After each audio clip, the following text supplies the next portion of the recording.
Most of our church family is gone. Our building is probably beyond repair. And the few of us that are left behind lost tragically yesterday. Yeah, tragedy strikes a small town in the US state of Texas as a lone gunman opens fire in a packed church. Hello, I'm Nathan King, sitting in for Anand Naidu, and this is The Heat.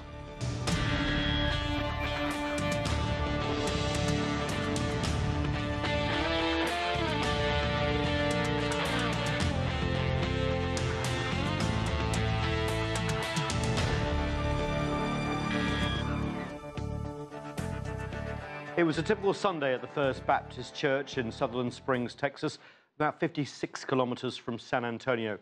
Worshippers had just filed in for their weekly song, prayer and service when a man carrying an AR-15 style assault rifle entered and opened fire. When it was over, 26 people were killed, many of them children, 20 others wounded in the worst mass shooting inside a house of worship in US history. Obviously, there's much left to talk about. We've got loads of guests, so let's get to our panel. Joining us here in Washington is Bassima Alghussein. She served as an Obama White House advisor and worked on gun control regulations following the 2012 mass shooting at Sandy Hook Elementary School. And with us from Ithaca, New York, is Robert Spitzer. He's written 5 books on gun policy, the latest entitled Guns Across America. We've got Sean O'Grady too. He's associate editor for the British newspaper, The Independent. He joins us all the way from London. And with us from New York also is Jeffrey Gardere. He's an assistant professor and course director of behavioral medicine at the Touro College of Osteopathic Medicine. Thanks so much, all of you, for joining us. Robert, I'm going to go to you first. You've written the book literally 5 times on this. What do you think as you heard about this latest tragedy? And it is, unfortunately, the latest, isn't it? We just had such a string of them in 2017. Yes, well, a number of thoughts passed my mind straight away. The first was that he had used an assault weapon to commit this terrible crime. The fact that we learned pretty shortly thereafter that he had a history of domestic violence. We know that from at least actually 2 studies of mass shooters that more than half of the mass shooters studied in 2 studies that I know of indicate that, that more than half of them have some kind of history of domestic violence, and that clearly ties in with this particular shooting where he had been in the military, he had been imprisoned for abuse against his wife and child. He spent a year in the brig when he was in the military. He wound up being discharged from the military, but because his discharge was a bad conduct discharge, which is not the most disgraced form of discharge, that would be a dishonorable discharge, his name did not make it to the list of people at the federal level, at least, who should have been barred from having a gun or being able to get a gun legally in the first place. Yeah, Bassima, I mean, you've worked on gun control policy before. Unfortunately, this is a similar pattern, isn't it? Where someone seems to get their hands on an AR-15, similar gun used in the Sandy Hook, that's good, that you responded to with gun policy. Is that what's going on here? A repeat pattern, someone who shouldn't have a gun getting a gun? Well, we see this trend, you know, it feels like it's almost every other week in the United States. And it's really a combination of issues. So first and foremost, guns, especially very powerful guns, including assault weapons, are far too easy for anyone to get. People with criminal backgrounds and also people who conduct domestic violence and maybe have mental health issues. And so there are a number of ways that we can tighten up the system in order to prevent these kinds of massacres from happening in the future. I think one piece is to provide, have easier access to mental health care. Another piece is to pass some sort of federal legislation requiring background checks. There is a national criminal background check system, but not all states have laws that require that they be utilized. And there are also just a lot of loopholes in our current laws that allow people to fall through the system. Jeffrey Gardere, I just want to play you a clip of Donald Trump, who, of course, was in Japan when the tragedy struck. Let's just have a listen to him. Mental health is your problem here. This was a based on preliminary reports, very deranged individual, a lot of problems over a long period of time. We have a lot of mental health problems in our country, as do other countries. But this isn't a guns situation. So, Jeffrey, I mean, obviously, you do behavioral medicine. Mental issues, the US president putting at the top there.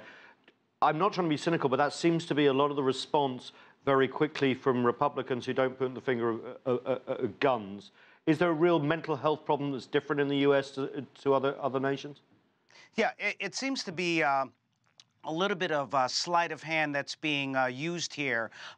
In fact, this is a much more complex problem. It's not a mental health issue only. I think that's part of the problem. And when we're looking at mental health issues with regard to shooters, one of the things we know that people with schizophrenia, with bipolar, with major depression are no more likely than anyone else in the population to act out. So we cannot scapegoat people with mental illness here. As a matter of fact, yes, we want to work on the mental health issues. Yes, it's important that we keep guns out of the hands of violent people, not just people with mental health issues. So it's really important that we look at issues about gun control, especially sensible gun control, and improving mental health services, but not with regard to people becoming mass shooters, but simply because we need more services out there for people who have mental health challenges.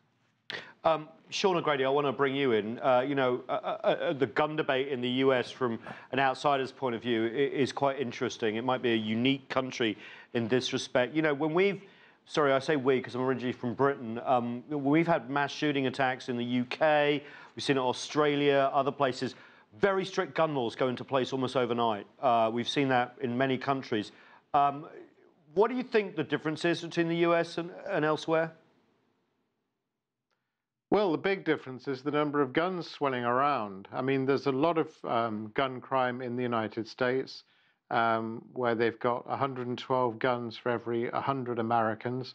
In Britain, it's 6 guns for every 100 Britons. There's a big difference. There's a huge amount of guns swirling around.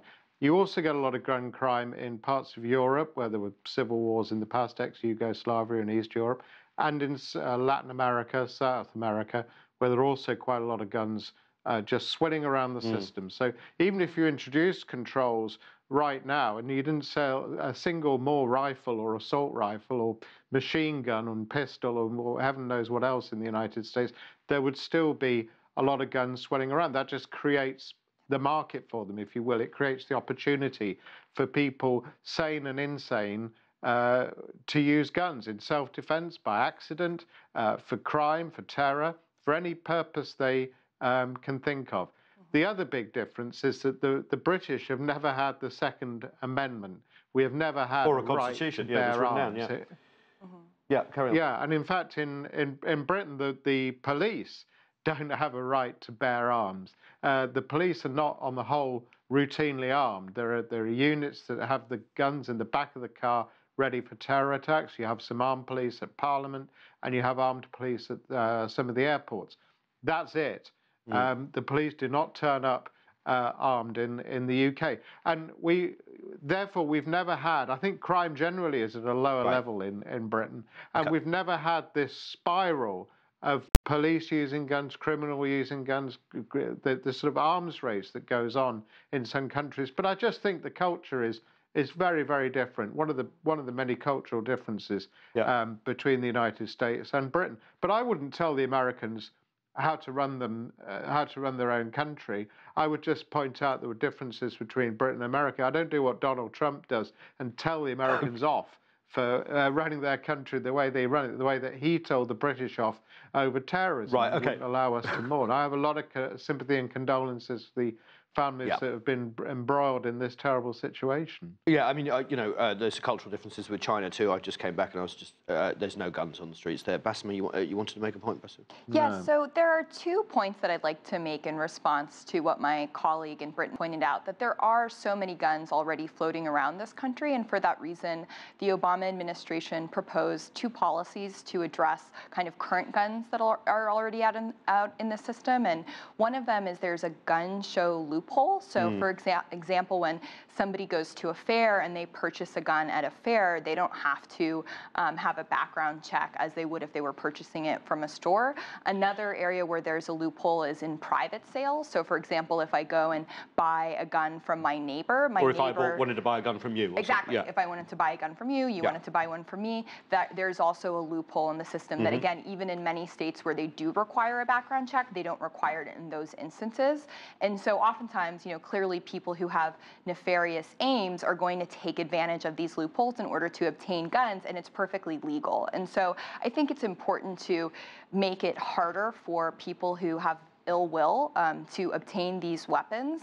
And on the point that my colleague brought up on the Second Amendment, of course, you know, that's a very passionate debate, and I actually worked in Congress during the Sandy Hook shooting and was present for all of the debates that happened after that. And one thing that I would remind my colleagues frequently on the other side is, even though we have the Second Amendment, and I love the United States Constitution and our Bill of Rights as much as anybody possibly could, I still recognize that there is precedent for limitations. So for example, with the First Amendment, which is freedom of speech, we have limitations on libel and slander. And I would argue that we should have similar limitations on the Second Amendment as well.